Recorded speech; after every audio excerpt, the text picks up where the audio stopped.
797 na lang pala yung laman ng Gcash ko.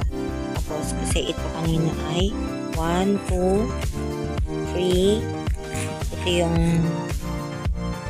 3. Mga nagpa-load sa akin.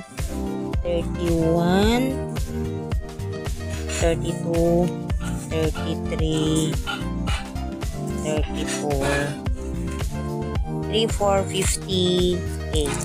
3458 at saka yung 967 po kanina. Yun po yung aking punan lang sa Gcash. So, sa susunod na video ko guys, malalaman natin kung magiging magkano na yan lahat. Kung malaman ko guys kung magkano ang aking magiging tubo. So, ayan. Winenta ni super tinderang nanay 4,255 ang laman ng Gcash ko plus ito yan na naging tubo ko. Tingnan natin sa susunod kung magiging magkano yan.